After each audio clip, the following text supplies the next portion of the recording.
When you choose a more holistic lifestyle, it takes work. Not no walk in the park. You got a lot of generational curses you have to break, as well as a lot of habits you have to break. So if you're used to eating things like Kit Kats, Snickers, used to eating certain candies with certain brands, you have to train yourself not to want those things.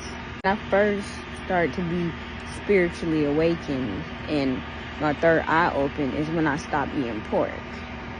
I was a pork eater. Yes, I was a pork eater. I grew up. Most people grow up eating pork, you know.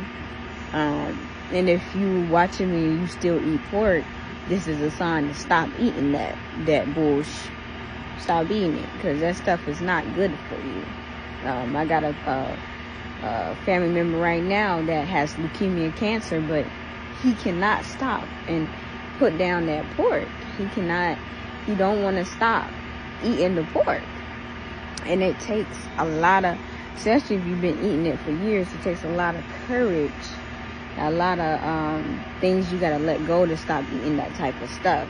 Because believe it or not, it's killing you. I first went through my spiritual awakening.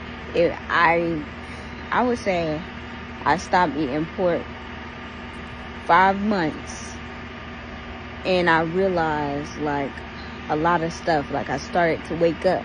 You gotta be more than life than me just keep getting up and doing the same stuff over and over and over and over and over again.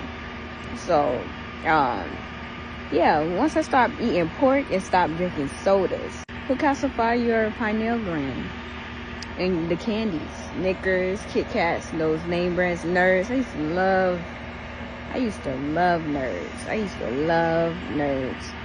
But yeah, like you just have to want to consciously, and you have to be more aware of what you put in your mouth. Because I know at a point in time, I wasn't really aware of what I put in my body. Like I didn't sit there and think about how they processed it and to get on my dinner plate. I just ate it without no thought. And I was a former Christian. Most Christians do not think about what they're eating. They become a consumer. Just eat. It wasn't aligning what I was taught, you know. I wanted a more healthy lifestyle. And that's how I started, my spiritual awakening. But if you want, I have more stories. But if you want more of me talking, if you like this video, comment and share, and I will post the next video. Thanks for watching.